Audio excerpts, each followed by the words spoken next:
கூற வருகிறார்கள். வாங்க கேட்போம். அனைவருக்கும் வணக்கம். நாங்க ஏழாம் வகுப்பு மாணவிகள் 25 சொலவடைகள் சேர்ந்து கதையாக சொல்ல வந்துள்ளோம். பெரியோர்களே, தாய்மார்களே, குழந்தைகளே, இன்னைக்கு நாம ஆளுக்கு ஒரு வேலைன்ற தலைப்புல சொலவடையோட சேர்ந்த கதையா பார்க்க போறோம். இந்த பையன் தான் நம்ம கதாநாயகன். இவன் ஒழுங்கா பள்ளிக்கூடம் போவாம ஊரை சுத்திக்கிட்டு வருவா. புண்ணுக்கு மருந்து போட முடியும், ஆனா புடிவாதத்துக்கு மருந்து போட முடியுமா?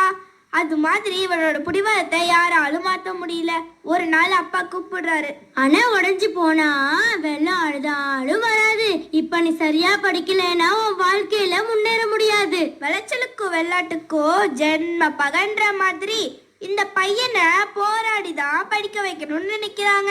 எறும்பு ஊற ஊற கல்லும் தேயின்ற மாதிரி இவனை கொஞ்சம் கொஞ்சமா தான் மாத்தணும்னு நினைக்கிறாங்க அவங்க அப்பா. போப்பா, பள்ளிக்கூடம் போற வேலையெல்லாம் எனக்கு ஒத்து வராது. அப்பாக்கு கோபம் வருது.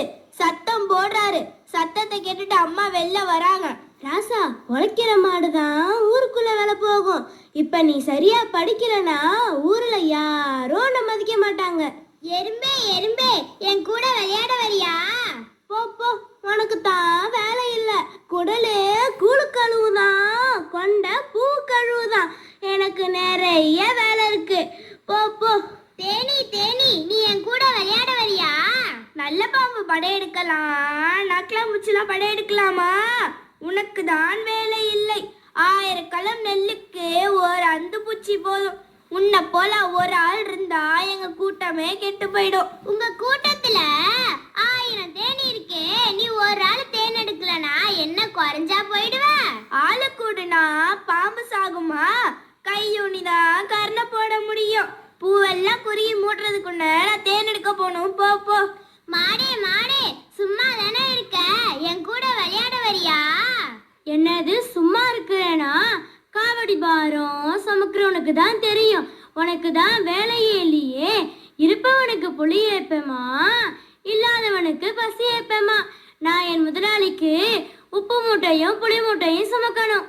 ஆமையே ஆமையே, 4 வீட்டுல கல்யாணமா, நாய்க்கு அங்கே இங்கே ஓட்டமான்ற மாதிரி எங்க வேகமா போயிட்டு இருக்க? என் கூட விளையாட வரியா? என்னை விட வேகமா ஓடுற முயலோட போட்டி வச்சிருக்க. அவப்பொழுது போக்குவதிலும் தவப்பொழுது நல்லதும் பாங்க. நான் கொஞ்ச நேரம் கூட வீணாக்காம ஓடியே ஆகணும். பாடி பாடி குத்தினாலும் பதற அரிசி ஆகுமா? நீ ஓடி ஓடி பார்த்தாலும் முயலை முந்த முடியுமா? அதிரடிச்சா உதிரி விளையும். அது மாதிரி முயற்சி செஞ்சா எல்லாம் முடியும். பையன் கொஞ்ச தூரத்துல படுத்திருக்கிற முயல் கிட்ட போறா. முயலே முயலே, குத்துக்கல்லுக்கு என்ன குளிரா? வெயிலாங்கிற மாதிரி கவலையே இல்லாம படுத்திருக்கிறியே, வா விளையாடலாம். அகழியில் விழுந்த முதலைக்கு அதுவே சொர்க்கம்னு சொல்ற மாதிரி போன தடவை நிழல படுத்து தூங்கினதால போன தடவை ஆமை கிட்ட தோத்து போயிட்டேன். அந்த பையன் கார்த்திகை மாசம் பெரிய கண்ட மாதிரி விளையாட ஆள் கிடைச்சிட்டாங்கன்னு நினைச்சு அந்த குட்டிச்சுவர் மேல ஏறி ஏறி குதிச்சு குதிச்சு விளையாடுறான். அது ரொம்ப பழைய சுவர். அவ ஏறி குதிச்சதும் பொல பொல பொலன்னு கொட்டிடுது. அதுல இருந்து கோபத்தோட எறும்பு பூச்சி வண்டு எல்லாம் வெளில வருது. அடப்பாவி, நாங்களே அதை விட்டாலும் கதியில அப்பால போனாலும் விதியிலன்னு நினைச்சு தட்டி போட்ட ரொட்டிக்கு புரட்டி போட ஆள் இல்லாம இருக்கிறோம். இப்படி எல்லாத்தையும் போட்டு உடைச்சிட்டியே. எறும்பு பூச்சி எல்லாம் கோபத்தோட அவன் கையில காலில நறுக்கு நறுக்குன்னு கடிக்குது. அள்ளுறவன் பக்கத்துல கூட இருந்துடலாம், கிள்ளுறவன் பக்கத்துல இருக்க கூடாதுன்னு சொல்லுவாங்க. அவன் வழி பொறுக்க முடியாம ஓடுறான்.